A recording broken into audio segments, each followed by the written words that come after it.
In this episode, we tour some wineries and crash. But not at the same time. My wife and I are on a motorcycle trip through Mexico, Central, and South America exploring culture and food. So bring an appetite for adventure because we're hungry riders. So we left the northernmost border of Argentina and Chile, and the roads were surprisingly really awesome in Argentina. Yeah, we headed into the Argentinian Mountains. We left behind the desert sands and headed into the desert mountains. There was a bunch of cactus around. It didn't look like a Dakar race anymore. Right. Yeah, the roads are really good, not much traffic.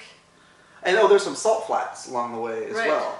And I got to try my hand at riding around them a little bit. You know, a lot of people were stopping and taking pictures. And so we saw salt flats, even though we're not in Bolivia, but we're right next to Bolivia. Yeah, close enough.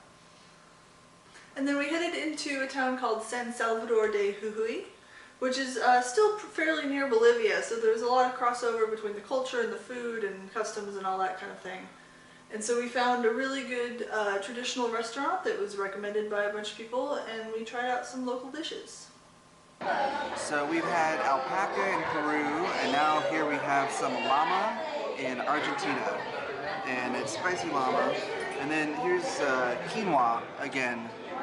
And we've seen that in the drinks in Peru and that kind of stuff, but now it's just kind of like a side dish. So that's a nice change. Should be a very high protein meal. Llama.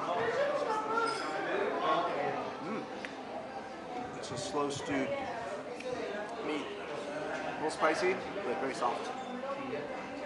So we went through some more mountains, and we were heading towards Salta. And there's actually two ways to get there. There's the main highway where there's like big trucks and like that kind of stuff, and that's not our kind of road. And there was another one that looked twisty, and it was actually recommended when we talked to some people. Yeah. And so we decided to take that route. And I can't believe this is a road that cars take. Yeah, and they do, but it was so narrow. It was as narrow as a bike path. That's what you would expect a bike path here in the US. But yeah, cars were on it. And it was so narrow that when we're behind a car and there's a car coming the opposite direction, one of those two cars has to veer off into the shoulder. Like so that they into a ditch kind of thing, because there's not that much shoulder so either. They don't have to so they don't hit each other on the way. But perfect for motorcycles. Right. And it was a lot of fun. It was like riding on a bike path. Yeah. So we made it into Salta, and when we stopped there, we had some empanadas for lunch. And this is like the go-to lunch in Argentina. You get for $3, you get like a dozen of them, so really good. And that's good enough for the two of us. And we met a guy there named Sebastian, and he offered to show us around the town. And we met him the next day, and he took us to lunch at a parrilla. It was a big market kind of thing, and it was lots of grilled meat. Grilled meat and different types of sausage and blood sausage. And we've never had this before in Argentina. And then the next day he took us out to a park, which was really cool. There's a little local area that you could walk around a little bit, and we stopped and had some wine and local wine, right. To Cafayate, which is where we were headed next. Right. So we had some wine and then a dessert that was made of cheese and some sort of jam, and some nuts too, which is not a combination I'm used to, but it was pretty good. It was really good, and it went very well with the wine. It did. So we left Salta heading towards Cafayate, and the scenery started out nice and green and flat, and then it turned into back into the desert-y kind of scenery with canyons and red rocks, almost like an Arizona kind of landscape. Yeah, and then so we started heading into town. It's basically a big valley, kind of where Cafayate is, and we started seeing wineries again. And again, it looked like very similar terrain to the Arizona wineries that we saw. Yeah, a lot of vineyards as we pulled in. But yeah, way bigger. And this is one of the known regions for Argentina, specifically for their wine, and we can't wait to taste some. Yeah, so we checked into a hotel and then went out for dinner. What are you eating? It's a humito.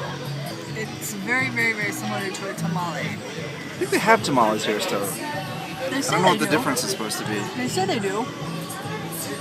Maybe like what they put in it or something. It's not bad.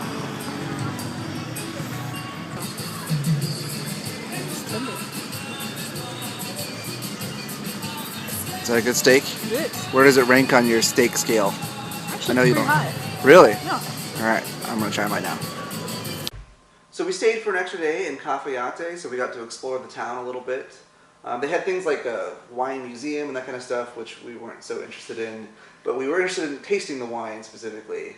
And there was a number of wineries within walking distance of our hotel. So yeah, that was very convenient. So we stopped by the first one, and they offered tastings as well. So we stopped by one, and they gave us a tour of the whole place, explained the process. It's all organic, which surprised us. I usually don't like organic wines. Like, I feel like they focus too much on the organicness and not enough on the winemaking. But these ones are actually pretty good. Really good. I would totally buy these. And the other difference is that they're mostly young wines. In California here specifically, they oak them a lot so that they all kind of taste similar, and there's a very specific just oak taste to it. And these ones are very distinctive, but they're not harsh, and I really like that. Yeah, they only had maybe a dozen barrels of reserve wine that they were aging, and then the rest were all young. And they had two specific types of varieties of wine that were very specific to that region of Argentina. Yeah, there was a red called Tanat, and if you can find these, I would do that. Tanat, and then there was a white called Torrantes, and these are really good.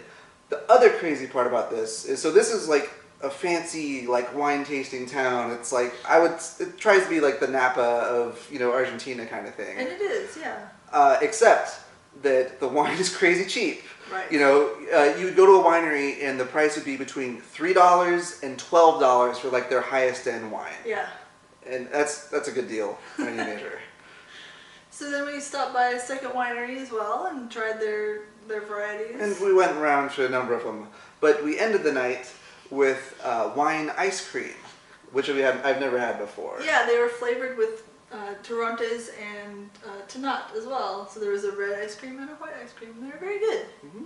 Delicious. Now it was time to head down Ruta 40, which is one of the main roads that head south along the western side of Argentina. And the unfortunate part is that a lot of it isn't paved. There were alternate routes, but it would be like another 100 or 200 kilometers riding on those, so they would be much faster. So we stopped for lunch, and I had one of the more surprising things I didn't really expect to have for lunch in Argentina. And apparently there's a large Italian population there that have immigrated. So I had meatballs over mashed potatoes for lunch that day. It was very weird looking. And delicious. Then we headed back on the gravel road, and because it was a gravel road, there tended to be 3 tracks in the road that as a motorcycle you want to be in. 2 going one way, 2 going the other way. The middle one is kind of shared between the both unless you have to pass a car. So I was in the middle one because it was the most well-traveled, so it was packed down the furthest. And unfortunately we don't have this filmed. On footage, yeah. So then I was in the middle track, and I noticed a truck coming the opposite direction. So I tried to head over into the right-hand track, and the middle, between the two, is kind of very, very loose, deep gravel, and so my tire just slipped out from under me. I was going about 50 miles an hour. Which is really fast for a gravel road. Yeah, and kind of came down hard, tore my top box off the back of my bike. I wasn't injured too badly, a little bruise here and there, but nothing major. The gear worked, the bike was fine. Yeah, and some guys stopped to help us. And we had to help zip tie it back on until we got to town to get it repaired. Yeah. And we met up with them for dinner later that night. And you had a very good steak. Mm-hmm. It was steak with like peas and like a fried egg on top. How can you get better than that? So time to keep heading south, and this was going to be a really long day. It's about 700 kilometers. And, we're just going through, and it was fine. And we got off the gravel. We were done with the gravel at this point. It was all, like, just highway, 2-lane road out in the middle of nowhere. Yeah. And so we have filmed every single police encounter along the whole trip so far. And unfortunately, nothing's ever happened. Fortunately, not unfortunately. I wanted to get it on film. And this was as close as we got. So we were going down the road. It's kind of towards the end of the day, approaching sunset. And so there's kind of some glare on the road. And we just left the town, and there was a big semi-truck in front of us. And because of the glare on the road, it looked like it was a dashed line, so we're going to go around the truck. And we did. And it was straight, we could see, there was no problem about visibility. And then immediately after that, there's a police checkpoint. And these are fine, we usually stop, but they told us to pull over and that kind of thing. And so they saw us past the truck, which was totally fine. It was going like 20 miles an hour. Yeah. Except what looks like, as you're facing the sun, a dashed line. When you turn around the other direction, it's a double yellow. And it's actually both. It's actually a double yellow line with a dashed line in the middle of it. So what does that mean?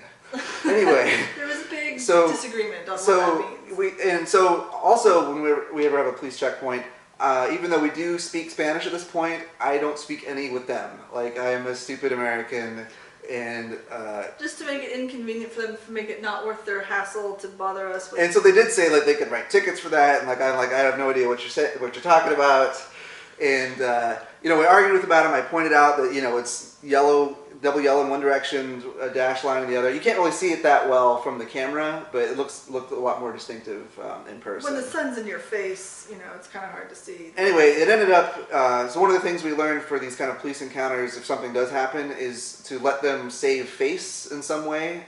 So they said, as long as we understood that we did something wrong, I had to say, entiendo, which means I understand that you're not supposed to do that. So and then they let us go. So After no like problem. a 10-minute stop. It's not too bad though. Yeah. So then we headed into a little town called San Juan for the night after a very long day. Eventually found a hotel. That was a little tough. Yeah. And then the next day we headed into the mountains. It was just a short jump to Mendoza, which is another big wine town. And if you're going to get a Malbec from Argentina, it's probably from the Mendoza region. Yeah, we didn't stop there. It was the middle of the day. We didn't feel like stopping that early. And it's still kind of a big city, so that's not kind of our thing. Right. So we just drove through, and we headed into the mountains, heading back towards Chile. It was kind of heavy traffic, and this is like one of those kind of, it's a main road between Mendoza and Santiago, Chile, which are very big towns. Yeah, so we're heading into the mountains, and there was a lot of canyons and rivers and lots of semi-trucks because it's such a main road. But we stopped in a little town called Upsayata, and this is where I guess the 7 Years in Tibet was filmed. The Brad Pitt movie. Yeah. And and we were kind of tired of paying like $40 a night or more than that. for hotels, and so we decided to camp. Even though it had been raining, but we found a campsite where things were really dry and the infrastructure was really good. They even had like a pool and things like that. Yeah, so we it didn't was a little saw cold that. for us. But yeah, it was a really nice campsite. Lots of tall trees nearby, and a grill at each site. And then the other thing for Argentina that's kind of funny is that it's got kind of the European siesta type schedule. Like they close between like 1 o'clock and 5 o'clock. So even going buying groceries, you have to wait a bit. Yeah. So we had dinner a bit later. Aaron grilled some chorizo, among other Grilled bits veggies. of meats and veggies, and yeah. And they have free firewood there, and it was fun camping. And we decided like camping is really okay, and we're probably going to be doing that more from this point on. Yeah, definitely. So we left the ski town extreme sports area of Upsayata and headed towards Chile. And again, it was just mountain driving, but with a fair amount of traffic. And we approached one area, and then there's all these cars pulled over on the side of the road, in the road. It was pretty much the summit of the mountains. And why are people stopping and taking pictures of the side of the hill? It's pretty, but it looks like every other hill. But it was a really, really long line of cars. And so then okay. we're on bikes, and bikes are exceptional vehicles, and we don't like to wait in lines. So we kind of skipped ahead for a mile or a mile and a half. Quite a ways, yeah. And then we saw why, because it's the border, and it's the borderline. So we pulled up to pretty far in the front until there was a guard type person, and he said, "Oh no, you can't cut in line. You have to go to the back. You have to go to the back for a mile and a half." And so we're supposed to push our bikes slowly in the sun, a foot at a time. Yeah. In the sun. So we explained that that's really difficult and it's not something we want to do. So I said, just pick a card in the line and we'll go after that one, and we'll wait right here on the side of the road. And so he did that, and then we waited for 15, 20 minutes. And then he's like, okay, you can just go now. Yeah. And so we went, and we had to skip ahead even further. And there was a bunch of other bikes waiting in line doing paperwork. And I guess our paperwork caught up to us a little bit because we snuck out of Chile last time. Because we never officially checked out of Chile because we didn't know where we were supposed to do that. So we were still technically, according to our papers, in Chile. So that caused a bit of confusion. Yeah, I'm like, where do I have our papers right here? I didn't even know we were supposed to check out last time. Right. I guess. But it worked out well, and we were back in Chile again. Mm-hmm. And that's it for this episode. In the next one, we will meet up with our German friends from the Stahlrad again and look into getting some bike repairs. in Santiago. Yes, but until then, if you'd like to subscribe to us on YouTube, please do so at youtube.com/hungryriders. And of course, our whole website is at hungryriders.com.